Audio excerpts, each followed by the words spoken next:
জুলাই ২০২৪ ৫৪ বছরের স্বাধীন বাংলাদেশে লড়াই সংগ্রামের ইতিহাসের ক্যালেন্ডারে জায়গা করে নেওয়া নতুন এক রক্তাক্ত ইতিহাস। স্বাধীন বাংলাদেশের ইতিহাসের অন্যতম নৃশংস মাস, যে মাসে ছাত্র জনতার ওপর নির্বিচার গুলি চালায় শেখ হাসিনার সরকার। নড়ে ওঠে ১৬ বছরের ফ্যাসিবাদী মসনদ, প্রায় ৮৫০ শহীদ আর কয়েক হাজার আহতের আত্মত্যাগের ঋণ এখনো খুঁজে ফিরছে নতুন বাংলাদেশকে। ২০২৪-এর ৫ জুন বিচারপতি কে এম কামরুল কাদের ও বিচারপতি খিজির হায়াতের হাইকোর্ট বেঞ্চ প্রথম ও দ্বিতীয় শ্রেণীর সরকারি চাকরিতে মুক্তিযোদ্ধা কোটাসহ কোটা পদ্ধতি বাতিলের সিদ্ধান্ত অবৈধ ঘোষণা করেন। সেই রায়ের পরিপ্রেক্ষিতেই কোটা বিরোধী আন্দোলন শুরু হয়।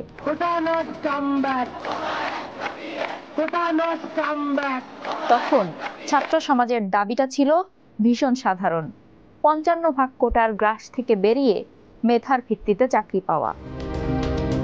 ২০২৪-এর ১ জুলাই ২৪ দিনের বিরতির পর শিক্ষার্থীরা কোটা বাতিলের নতুন নির্বাহী আদেশের দাবিতে ঢাকা বিশ্ববিদ্যালয় ক্যাম্পাস এবং আরও কয়েকটি বিশ্ববিদ্যালয়ে বিক্ষোভ করেন।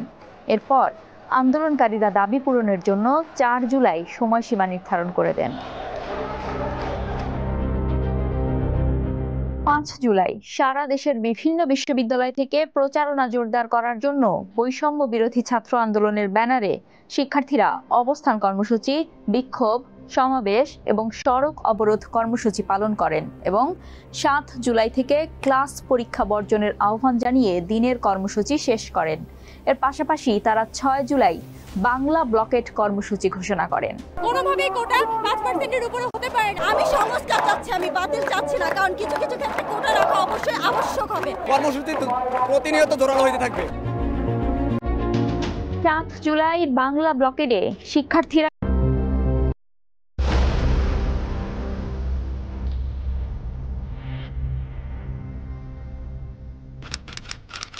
জুলাই ২০২৪ ৫৪ বছরের স্বাধীন বাংলাদেশে লড়াই সংগ্রামের ইতিহাসের ক্যালেন্ডারে জায়গা করে নেওয়া নতুন এক রক্তাক্ত ইতিহাস। স্বাধীন বাংলাদেশের ইতিহাসের অন্যতম নৃশংস মাস, যে মাসে ছাত্র জনতার ওপর নির্বিচার গুলি চালায় শেখ হাসিনার সরকার। নড়ে ওঠে ১৬ বছরের ফ্যাসিবাদী মসনদ, প্রায় ৮৫০ শহীদ আর কয়েক হাজার আহতের আত্মত্যাগের ঋণ এখনো খুঁজে ফিরছে নতুন বাংলাদেশকে। ২০২৪-এর ৫ জুন বিচারপতি কে এম কামরুল কাদের ও বিচারপতি খিজির হায়াতের হাইকোর্ট বেঞ্চ প্রথম ও দ্বিতীয় শ্রেণীর সরকারি চাকরিতে মুক্তিযোদ্ধা কোটাসহ কোটা পদ্ধতি বাতিলের সিদ্ধান্ত অবৈধ ঘোষণা করেন। সেই রায়ের পরিপ্রেক্ষিতেই কোটা বিরোধী আন্দোলন শুরু হয়।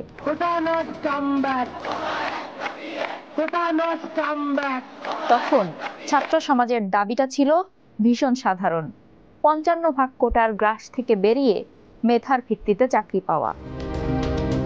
২০২৪-এর ১ জুলাই ২৪ দিনের বিরতির পর শিক্ষার্থীরা কোটা বাতিলের নতুন নির্বাহী আদেশের দাবিতে ঢাকা বিশ্ববিদ্যালয় ক্যাম্পাস এবং আরও কয়েকটি বিশ্ববিদ্যালয়ে বিক্ষোভ করেন। এরপর আন্দোলনকারীরা দাবি পূরণের জন্য ৪ জুলাই সময়সীমা নির্ধারণ করে দেন। ৫ জুলাই সারা দেশের বিভিন্ন বিশ্ববিদ্যালয় থেকে প্রচারণা জোরদার করার জন্য বৈষম্য বিরোধী ছাত্র আন্দোলনের ব্যানারে শিক্ষার্থীরা অবস্থান কর্মসূচি, বিক্ষোভ, সমাবেশ এবং সড়ক অবরোধ কর্মসূচি পালন করেন এবং ৭ জুলাই থেকে ক্লাস পরীক্ষা বর্জনের আহ্বান জানিয়ে দিনের কর্মসূচি শেষ করেন। এর পাশাপাশি তারা ৬ জুলাই বাংলা ব্লকেট কর্মসূচি ঘোষণা করেন। কোনোভাবেই কোটা ৫%-এর উপরে হতে পারে না। আমি সংস্কার চাচ্ছি, আমি বাতিল চাচ্ছি না, কারণ কিছু কিছু ক্ষেত্রে কোটা রাখা অবশ্যই আবশ্যক হবে। কর্মসূচি প্রতিনিয়ত জোরালো হতে থাকবে। ৭ জুলাই বাংলা ব্লকেটে শিক্ষার্থীরা রাজধানীতে অবরোধ কর্মসূচি পালন করায় ঘণ্টার পর ঘণ্টা স্থবির হয়ে পড়ে ঢাকা মহানগরী। কেন্দ্রীয় কর্মসূচির সঙ্গে সামঞ্জস্য রেখে সারা দেশের স্কুল, কলেজ ও বিশ্ববিদ্যালয়ে ক্লাস পরীক্ষা বর্জনের ঘোষণা দেন শিক্ষার্থীরা।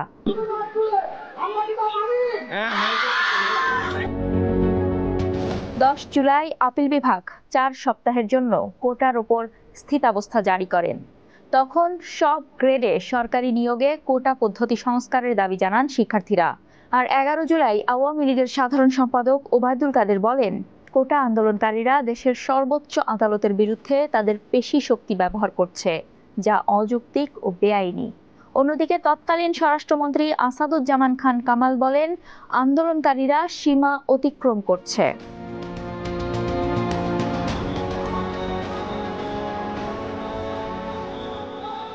আওয়ামী লীগ নেতা ও সরকারের শীর্ষ ব্যক্তিদের বক্তব্য আগুনে ঘি ঢেলে দেয়। আন্দোলনরত শিক্ষার্থীরা ফুঁসে ওঠে। তারা রাজধানীর বিভিন্ন গুরুত্বপূর্ণ মোড়ে এবং মহানগরীর বাইরে মহাসড়কে অবস্থান নিয়ে বিক্ষোভ করেন এবং পুলিশের বাধা সত্ত্বেও সড়ক, মহাসড়ক ও রেলপথে যান চলাচল ব্যাহত করেন। 14 জুলাই শিক্ষার্থীরা রাজধানীতে অবস্থান নিয়ে বিক্ষোভ ও অবরোধ সহ মিছিল বের করেন এবং পরে তাদের দাবি জানিয়ে রাষ্ট্রপতি মোহাম্মদ শাহাবুদ্দিনের কাছে স্মারকলিপি পেশ করেন। সন্ধ্যায় গণভবনে এক প্রেস ব্রিফিংয়ে তৎকালীন প্রধানমন্ত্রী শেখ হাসিনা এক প্রশ্নের জবাবে বলেন, মুক্তিযুদ্ধের বিরুদ্ধে এত ক্ষোভ কেন? মুক্তিযোদ্ধাদের নাতিপুতিরাও পাবে না, তাহলে কি রাজাকারের নাতিপুতিরা পাবে? তার এমন বিতর্কিত মন্তব্য কফিনে শেষ পেরেকটি ঠুকে দেয়। শেখ হাসিনার ওই মন্তব্যের জবাবে শিক্ষার্থীরা ঢাকা বিশ্ববিদ্যালয় ক্যাম্পাসে এলাকায় মধ্যরাতে বিক্ষোভ মিছিল করেন। ঢাকা বিশ্ববিদ্যালয়ের সব মহিলা হলের ছাত্রীরা ছাত্রাবাসের গেটে কর্তৃপক্ষের লাগানো তালা ভেঙে বিক্ষোভে যোগ দেয়। শিক্ষার্থীরা তখন স্লোগান দেন, তুমি কে আমি কে, রাজাকার রাজাকার। তাদের এই স্লোগান নিয়েও আওয়ামীপন্থী অনেকে সমালোচনা করেন। একই দিন তৎকালীন সরকার ঢাকা বিশ্ববিদ্যালয় এলাকায় 4G নেটওয়ার্ক বন্ধ করতে অপারেটরদের নির্দেশ প্রদান করেন। 16 জুলাই সারা দেশে শিক্ষার্থীরা ব্যাপক বিক্ষোভ করেন। আন্দোলনকারীদের ওপর ছাত্রলীগ, যুবলীগ সহ ক্ষমতাসীন দলের লোকজন হামলা চালায়। ঢাকা, চট্টগ্রাম ও রংপুরে ক্ষমতাসীন দলের নেতাকর্মী ও আইন শৃঙ্খলা রক্ষাকারী বাহিনীর সঙ্গে আন্দোলনরত শিক্ষার্থীদের তুমুল সংঘর্ষে অন্তত 6 জন নিহত হয়। বেগম রোকেয়া বিশ্ববিদ্যালয়ের ছাত্র আবু সাইদ নিহত হওয়ার ফুটেজ ও ছবি এদিন ভাইরাল হওয়ায় রাতে সাধারণ শিক্ষার্থীরা পাল্টা লড়াই করে ছাত্রলীগকে ঢাকা ও রাজশাহী বিশ্ববিদ্যালয় থেকে তাড়িয়ে দেয়। তারা বিশ্ববিদ্যালয় ক্যাম্পাসে ছাত্রলীগ নেতাদের কক্ষ ভাঙচুর করার পাশাপাশি ঢাবি ও রাবির বেশিরভাগ হলের নিয়ন্ত্রণ নেয়। এর প্রেক্ষিতে শেখ হাসিনা সরকার সব শিক্ষা প্রতিষ্ঠান বন্ধ করে দেয়। তবে পরদিন গায়েবানা জানাজা ও কফিন মিছিলের নতুন কর্মসূচি ঘোষণা করেন শিক্ষার্থীরা। 18 জুলাই কমপ্লিট শাটডাউন কর্মসূচির প্রেক্ষিতে ঢাকায় ও অন্যান্য 47টি জেলায় ব্যাপক সহিংসতা ঘটে। হাজার হাজার শিক্ষার্থী পরিবহন বন্ধ কার্যকর করার জন্য অন্যান্য বিভিন্ন গ্রুপের সাথে যোগ দেন। পুলিশ ও অজ্ঞাত ব্যক্তিরা বুলেট, শটগানের গুলি ও রাবার বুলেট দিয়ে তাদের উপর গুলি চালালে কমপক্ষে 29 জন নিহত হওয়ার খবর পাওয়া যায়। পুলিশ ও ছাত্রলীগের নেতাকর্মীরা ব্র্যাক ইউনিভার্সিটি ও অন্যান্য শিক্ষা প্রতিষ্ঠানের শিক্ষার্থীদের ওপর হামলা চালায়। আন্দোলনকারীরাও পুলিশকে ধাওয়া দেন। তাদের ধাওয়া খেয়ে পুলিশ সদস্যরা একটি ভবনের ছাদে আশ্রয় নেন। পরে র্যাবের একটি হেলিকপ্টারে করে তাদের উদ্ধার করে নেওয়া হয়। 21, 23 ও 25 জুলাইয়ের এইচএসসি পরীক্ষা স্থগিত করে দেওয়া হয়। আন্দোলনকারীরা বিটিভি ভবন, সেতু ভবন ও অন্যান্য সরকারি প্রতিষ্ঠানে ভাঙচুর ও অগ্নিসংযোগ করেন। বিভিন্ন টোল প্লাজায়ও আগুন দেন তারা। সারা দেশে ইন্টারনেট পরিষেবা বন্ধ রাখা হয় এবং মেট্রো রেলের কার্যক্রম অনির্দিষ্টকালের জন্য স্থগিত করা হয়। 18 জুলাই তৎকালীন আইনমন্ত্রী আনিসুল হক কোটা সংস্কারকারীদের আজই সংলাপের আহ্বান জানালেও সেটি নাকচ করে দেন বৈষম্য বিরোধী ছাত্র আন্দোলনের অন্যতম সমন্বয়ক মোহাম্মদ নাহিদ ইসলাম। ফেসবুকে স্ট্যাটাস দিয়ে তিনি জানান, শান্তিপূর্ণ আন্দোলনে সহিংসতা চালিয়ে সরকার উদ্ভূত পরিস্থিতি তৈরি করেছে। এর দায় সরকারেরই। সরকার আলোচনার কোনো পরিস্থিতি রাখেনি। তিনি লেখেন, শহীদের রক্তের উপর কোনো সংলাপ হবে না, সরকারকেই সমাধানের পথ বের করতে হবে। ওই দিন রাতে সরকারি চাকরিতে মেধার ভিত্তিতেই 80% নিয়োগ করার প্রস্তাব করা হবে বলে জানিয়েছিলেন আওয়ামী লীগের সাধারণ সম্পাদক ওবায়দুল কাদের।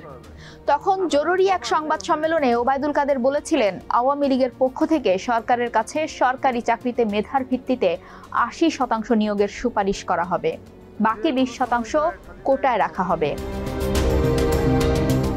19 জুলাই শেখ হাসিনা সরকার মধ্যরাতে দেশব্যাপী কারফিউ জারি করে এবং দিনব্যাপী সহিংসতায় কমপক্ষে 66 জন নিহত হওয়ার পর সেনাবাহিনী মোতায়েন করে। নরসিংদীর কারাগার, মেট্রো রেল স্টেশন ও বিআরটি অফিস সহ আরও সরকারি প্রতিষ্ঠানে ভাঙচুর ও অগ্নিসংযোগ করা হয়। 20 জুলাই সেনা মোতায়েনের মধ্যে কারফিউর প্রথম দিনে অন্তত 26 জন নিহত হয়। যাত্রাবাড়ি, উত্তরা, বাড্ডা ও মিরপুরে ছিল সংঘর্ষের মূল পয়েন্ট। মোহাম্মদপুরেও সংঘর্ষ হয়। সরকার পরবর্তী নির্দেশ না দেওয়া পর্যন্ত কারফিউ অব্যাহত রাখার ঘোষণা দেয় এবং 2 দিনের সাধারণ ছুটি ঘোষণা করে। কোটা আন্দোলনের নেতা এবং বিএনপির কয়েকজন নেতাকে আটক করা হয়। বৈষম্য বিরোধী ছাত্র আন্দোলনের মূল সমন্বয়ক নাহিদ ইসলামকে ওই দিন ধরে নিয়ে যায় আইন শৃঙ্খলা রক্ষাকারী বাহিনী। 21 জুলাই সুপ্রিম কোর্ট কোটা মামলার রায় প্রদান করে। সিভিল সার্ভিসের চাকরির বেশিরভাগ কোটা বিলুপ্ত করে এবং সিভিল সার্ভিসে 93% নিয়োগ মেধার ভিত্তিতে সাধারণ আবেদনকারীদের জন্য উন্মুক্ত করে দেওয়া হয়। এর প্রেক্ষিতে 56 জন সমন্বয়কের পক্ষ থেকে সংবাদকর্মীদের কাছে একটি যৌথ বিবৃতি পাঠানো হয়, যাতে শিক্ষার্থীদের কমপ্লিট শাটডাউন আরও জোরদার করার আহ্বান জানানো হয়। বিবৃতিতে বলা হয়, 300 জনেরও বেশি ছাত্র ও মানুষ নিহত হয়েছে। শুধুমাত্র আদালতের আদেশ ব্যবহার করে সরকার হত্যার দায় এড়াতে পারে না। 27 জুলাই ডিএমপির গোয়েন্দা শাখা আরও 2 সমন্বয়কারী সার্জিস আলম ও হাসনাত আবদুল্লাহকে হেফাজতে নেয়। তাদের ব্যক্তিগত নিরাপত্তা দিতে এবং সাম্প্রতিক ঘটনা সম্পর্কে জানতে তাদের হেফাজতে নেওয়া হয়েছে বলে জানায় ডিবি কার্যালয়। ওই দিন শেখ হাসিনা আহতদের দেখতে পঙ্গু হাসপাতালে যান এবং বলেন, অর্থনীতিকে পঙ্গু করতে সহিংসতা চালানো হচ্ছে। 28 জুলাই কোটা সংস্কার আন্দোলনের অন্যতম সমন্বয়ক নুসরাত তাবাসসুমকে হেফাজতে নেয় ডিবি। পরে রাত 9টার দিকে ডিবি কার্যালয়ে রেকর্ড করা একটি ভিডিও গণমাধ্যমে পাঠানো হয়, যেখানে আগে হেফাজতে নেওয়া 6 সমন্বয়কারী সব কর্মসূচি প্রত্যাহারের ঘোষণা দিয়ে একটি লিখিত বিবৃতি পড়ে শোনান। তবে আন্দোলনকারীরা সেই বিবৃতিকে ষড়যন্ত্রমূলক বলে প্রত্যাখ্যান করেন। 3 আগস্ট কেন্দ্রীয় সমন্বয়কারী নাহিদ ইসলাম ঘোষণা করেন যে তাদের সরকারের সাথে আলোচনার কোনো পরিকল্পনা নেই। শেখ হাসিনাকে পদত্যাগ করলেই হবে না। এই যে খুন, লুটপাট, দুর্নীতি এই দেশে হয়েছে, তার বিচার হতে হবে। হাসিনার পদত্যাগ ও সবার কাছে গ্রহণযোগ্য একজন ব্যক্তির নেতৃত্বে জাতীয় সরকার গঠনের দাবিতে 6 August long march to Dhaka কর্মসূচি ঘোষণা করেন। শেখ হাসিনা আলোচনার প্রস্তাব দিলেও ছাত্ররা তার প্রস্তাব প্রত্যাখ্যান করেন। পরে লং মার্চ টু ঢাকা কর্মসূচির দিন একদিন এগিয়ে তা 5 আগস্ট করা হয়। 5 আগস্ট দেশের বিভিন্ন প্রান্ত থেকে হাজার হাজার মানুষ কারফিউ ভেঙে রাজধানীতে আসতে শুরু করেন। মার্চ টু ঢাকা কর্মসূচি রূপ নেয় মার্চ টু গণভবনে। দুপুর নাগাদ ভেঙে পড়ে শেখ হাসিনার নিরাপত্তা বলয়। পতন হয় দীর্ঘ শাসনের। হাসিনা তার বোন রেহানাকে নিয়ে ভারতে চলে যান। সেনাপ্রধান জেনারেল ওয়াকারুজ্জামান বিভিন্ন রাজনৈতিক দলকে আলোচনার জন্য আমন্ত্রণ জানান এবং পরে একটি অন্তর্বর্তী সরকার গঠনের বিষয়টি নিশ্চিত করেন।